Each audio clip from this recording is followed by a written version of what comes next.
Мы приехали в компанию DS Bikes, в мастерскую, очень крутую. Мы сейчас зайдем через секретную дверь, они нас не ждут. Открывай.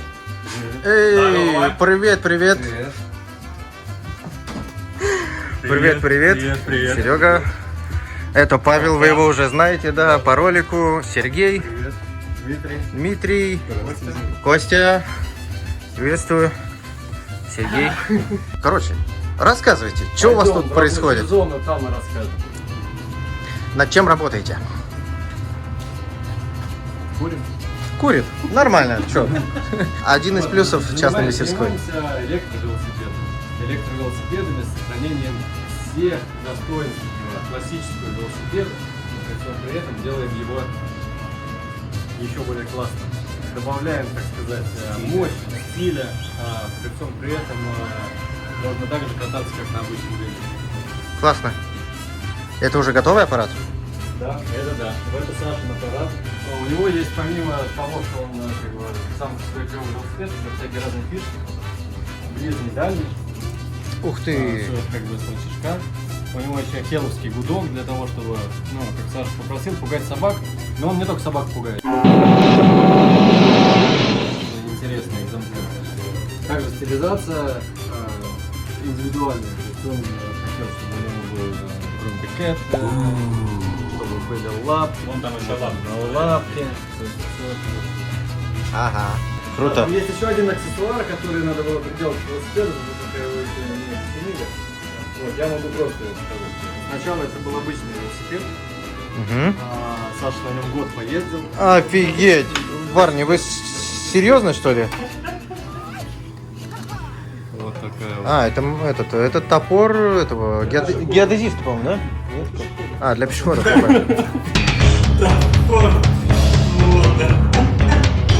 Эта рама, она такая самая длинная, самая брутальная, что ли, так можно сказать. Вот людей с высоким ростом отлично подходит. Следующая рама вы видели у нас на мероприятии, где мы познакомились. Да, Электрофест. Вот, Рекламная интеграция. Подробно про эти велосипеды не рассказали, потому что мы сразу же пошли к нашему спецпроекту, это вот Кибербайк. А это вот как раз один из велосипедов, который вот есть тоже в нашей линейке. У него чуть покороче база, чуть повыше посадка. И максимально минималистичный дизайн для того, чтобы люди, которые только знакомятся с этой темой, им не было страшно вообще в эту тему вступить, к ней прикоснуться.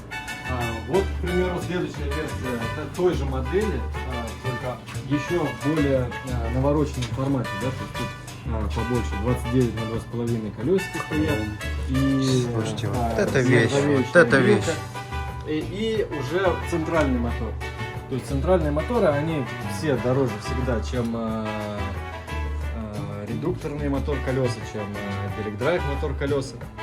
Вот это вот такая вот одна из топовых версий на этой раме, которая сейчас вот у нас в качестве образца представлена. В шоурум-зоне как раз я предлагаю сейчас снова сделать крюк, вернуться туда. Там стоит эта рама в формате обычного велосипеда и в формате самого бюджетного электрического велосипеда. Пройдем. Вот как раз все образец.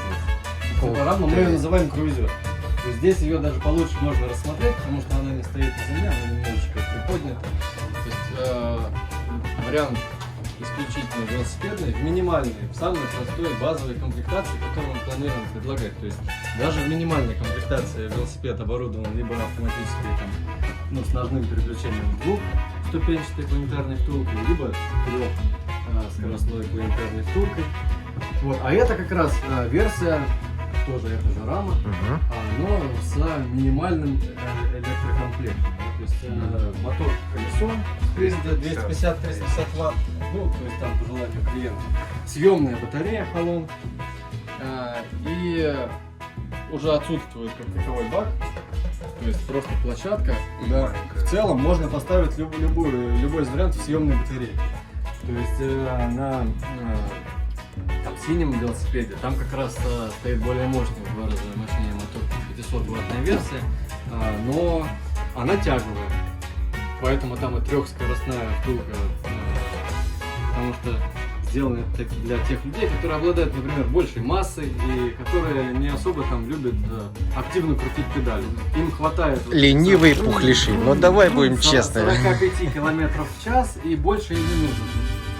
Вот, ну, коль этот экземпляр Полфедер, это не электровелосипед, это тоже такой шоу-стоппер, можно его так назвать, на базе редкой американской рамы Fat Stretch Deluxe, оформленный в стиле Вот там он, кстати, штурмовик. Вон та рама.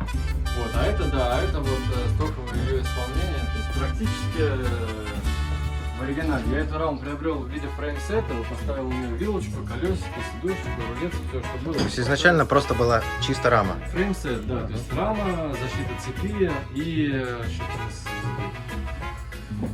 вот это, кстати, хорошо, что же Полфедер, это тот же самый круизер, что и тот вот велосипед, просто это его детская версия. Просто его постирали на большой температуре. Нормально. Скукожило немного. Вот, это его детская версия, да. Третья рама из основной линейки, коли мы как бы побежали по ней. Она вот пока тут висит. Очень непонятно, что это вообще, как она выглядит, но мы можем попросить Винни-Пуха, чтобы он нам дал на нее посмотреть. Он, между прочим, из Голландии. Обалдеть. Крышу кибертрака, кстати, спилили. Крышу кибертрака? Ага. Это мы делали на велопарк, выставка велосипедная, как стенд для кибербайка. Сашка, ну-ка попробуй бицепсом своим, сколько он весит. У тебя встроенный этот самый килограммометр. Да, это авторитетный бицепс российского ютуба. Ну-ка. Вообще 10, 20, до 15. до 15. Короче, легче, чем батарейка TC Max.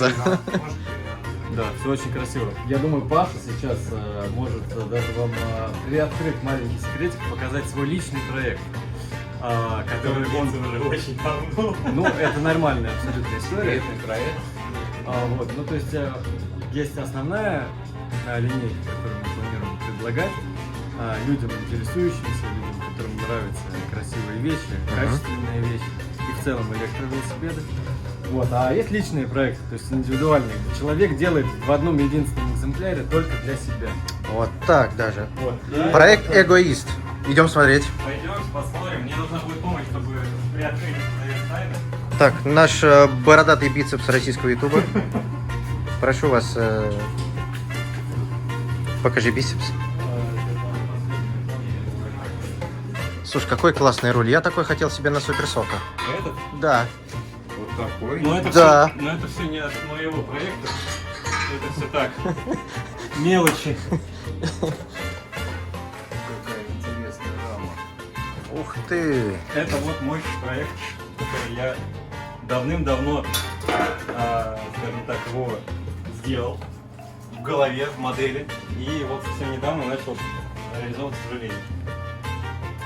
Здесь все сварено полуавтоматом. Это все будет зачищено просто в гладкие переходы. Именно для этого это, собственно, и варилось полуавтоматом. Ну, еще потому что я эргоном не умею. Ну вот, все будет вычищено. Здесь будет большой отсек с таким баком под батарейку. Начну с маленькой и потом буду увеличивать ее, пока все не заполнится. Она будет, батарейки будут вот так, как в револьвере, да? Пока я не разобрался с этим вопросом. Мотор я еще не знаю, ставить спереди или сзади. Скорее всего, он будет спереди, сзади, чтобы оставить трансмиссию. И первый маршрут, который бы я хотел на нем покорить, это доехать до Питера. То есть 700 км махнуть. Да, ну не на одной батарейке, естественно, придется заряжаться. Но так, чтобы заряжаться как можно меньше. Вот, на самом деле, можно из еще велосипедов, здесь очень много всяких разных велосипедов. Один вот от пола до потолка там стоит, это вот тоже индивидуальные проекты. Одна из моих первых совместных работ, то есть я не сам полностью делал проект. Более того, я даже тогда варить нормально не умел. Вот, там, кстати, рядышком стоят электрические дрифт-трайки, одно время это очень Класс, модное класс, было да. развлечение. По сухому давно не гоняли, гоняем по У вас же есть видео на вашем канале YouTube. Да, про да, дрифт-трайки? есть канал на YouTube. Конечно. Помимо основной линейки, у нас в арсенале есть еще специальные проекты, коим является Cyberbike. А сейчас идет самая сложная часть, это доделывание мелочевки. Да? То есть, к примеру, из того, что вы еще не успели посмотреть, мы успели сделать задний фонарь. Вот таким вот образом это уже выглядит. Осталось еще поработать немножечко над самими диодиками. Возможно, оставили такие пока что. Опять же таки, уже продумали, осталось просто реализовать, переделать другую подножку, потому что эта подножка, она хоть и достаточно стильно выглядит, но по факту у нее есть ну, свои как бы недостатки. То есть не нравится, что здесь вот такая вот массивная пружина, на которую там видно всякая грязь. Сейчас Поэтому конструктив. вот у меня она уже в руках. Да, Прототип вот. подножки. Внимание. Так, секретная Это информация. прототип. Это прототип подножки. Здесь она будет прикручиваться к раме. И, внимание, опа! И все это красиво, классно, без пружин внешне. Слушайте, ну, пара вопросов для зрителей. Кто отвечает за дизайн всех новых байков? Кто мозг, вдохновитель и... Отвечу на этот Художник. вопрос, если давайте на новый угол. Кто шеф? Вы уже поняли. Дело все в том, что в начале, в самом начале, когда я загорелся этой идеей, просто после того, как у меня появился китайский чоппер, это было Lady Mo, я обнаружил, что есть клуб любителей необычных таких велосипедов. Потом я узнал, что у них еще есть своя мастерская. Через несколько месяцев выяснилось, что строится новая мастерская, и можно туда вписаться. Там было 10 человек, каждый скидывал там условно по 5000 рублей.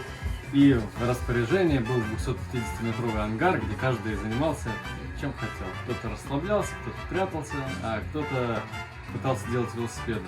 Со временем, поработав там, у тех, кто реально горел этой идеей, появились собственные мастерские. И у меня появилась мастерская порядка, там, я не знаю, 8, может быть, больше лет назад. Были придуманы вот эти вот все дизайны. Но на самом деле тема с дизайнами, того, о чем я вот сейчас вам показал из основной линейки, она очень простая. Я чуточку позже о ней расскажу. Перешагну дальше. Вот в случае с специальным проектом, с кибербайком, эта идея и этот дизайн уже родился благодаря всей команде. То есть уже там, спустя какое-то время, там, после того, как я это помещение снял, начал обустраивать, появился Паша. Появился Паша с самым главным, что может быть, это с желанием развиваться в этой области.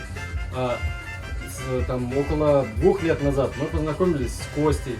Костя пришел не только с желанием развиваться в этой теме, но и с очень богатым, крутым инструментарием, который также повысил уровень того, чем мы можем заниматься. И вот проект Кибербайк, он был сделан всеми нами. Ага. Та версия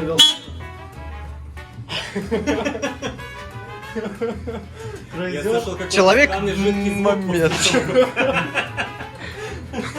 Рекламная пауза. Не, вы видели, да? Это контролит голову.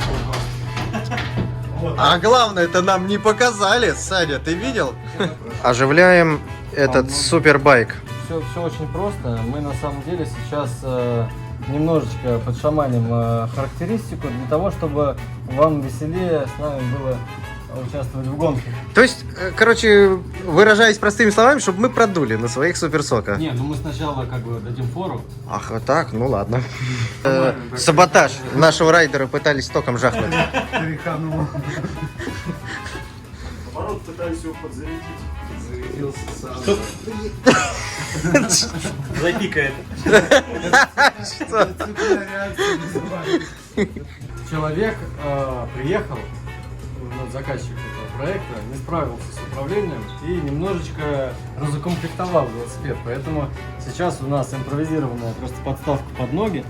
Хорошая такая качественная труба. Ну да, ржавенькая, все как мы любим. Фирменный брелок DS.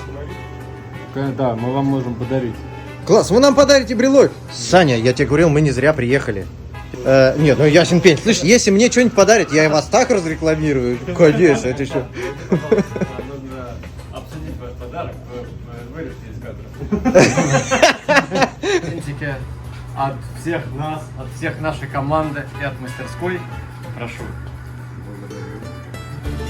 Его. Охренеть, ребята. Ребята, спасибо вам большое. Оп. Слушайте, это крутая штука, это крутая штука. Слушайте, ну, мы одни такие, точнее, вдвоем мы с Сашкой такие вообще крутые ребята, которым... Продукция DS Bikes, имеете брелок. Вот Ты понял? Оригинально. Ты понял?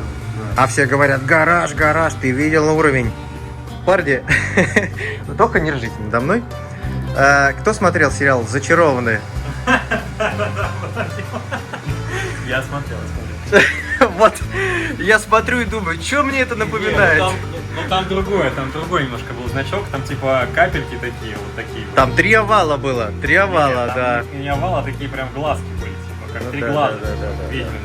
Я тогда Наверное, это- смотрел давным-давно. Смотрели, да? И Зену Королеву воинов, наверное, все смотрели, да? Красавчик, дай 5 Тоже от Зена. было. Ну, есть, правда, уже не такая сексуальная. Ну, да, время Время идет. очень никого, Да. Ну что, сейчас мы подзарядимся и будем делать тестовый заезд, в котором, конечно же, победит Суперсока. У нас челлендж. Я не знаю даже, как это назвать, вызов. У нас мастерская мега кастом велосипедов против фабричного Суперсока в нашем лице. Это Константин, это Дмитрий, это наш Александр на Суперсока и еще один Александр на кастомном черном байке. Короче, я сейчас дам отчет. Парни готовы? Да. Все готовы? Райдеры готовы? Саня, не подведи.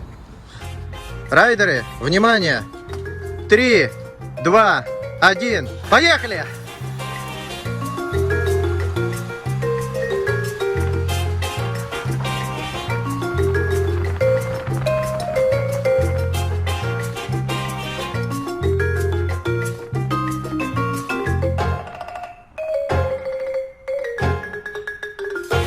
Слушайте, ну довольно неплохо, между прочим.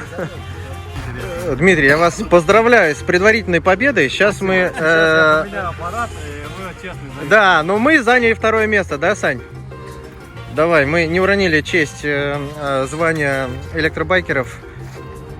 В общем, мы прокатились с ребятами из DS Bike.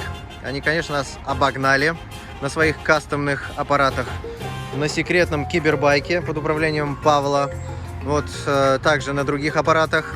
Еще раз напоминаю, это Павел, это Александр, это Дмитрий, это Константин и это Саня. Это Саня, да. Вот. Огромное спасибо, парни, за то, что с нами покатались. Вам спасибо, что посетили нас. Да. Обязательно еще увидимся. Ну, а ты едешь со мной. Да, класс. Удачи. Спасибо. Пока.